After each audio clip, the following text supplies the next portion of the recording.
Black entrepreneurship is important because when Black entrepreneurship happens, the whole GDP grows. Everything gets better. When hair companies like Bronner Brothers, Johnson's, Dudley's were dominating in the 70s, 80s, and even 90s, not only were our communities dominating in terms of jobs and stuff, they also were the white labelers for bigger corporations that sold to other people. So we need, and I'm just telling Black folk, we need to be voting in people who are economically minded, in my sense, because for a lot of the things that we're due, that we're waiting for the government to give us, if they won't, or until it gets to us, the economic opportunity part is something I feel like we should take or can take greater advantage of. We have men and women out there with technology ideas that can't get funded. We have men and women out there, dump truck contracts that should be guaranteed by government. How important is entrepreneurship to the Black community? And once gained, how important does that become to the greater? When you think about entrepreneurship, that has been the greatest wealth driver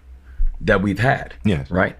And so we then need to think about, okay, so what have been the mechanisms that people have used and utilized to be able to create that measurement of entrepreneurship? Part of it is the fact that, when we say we're going to focus on supporting minority-owned businesses, Black-owned business, et cetera, and people say, well, isn't that a zero-sum game? And I said, no, what you've been doing before has been a zero-sum game. Yeah. When you've been locking us out of these type of opportunities. Hence why it is government responsibility to do things like procurement reform, like we've done inside of the state of Maryland, to make sure that our Black-owned businesses, minority-owned businesses, women-owned businesses, they're getting their fair share of state dollars because those are public dollars. It's why when we did a legalized cannabis market, our entire first round of cannabis licenses that we gave out were all social equity licensees, over half Black. Oh, wow. And look at what we've been able to do in Maryland. Because I'm like, if you have what is now a new billion-dollar industry, let's make sure that the billion-dollar industry also can help to support the communities that have been most harmed by the war on drugs and the war on cannabis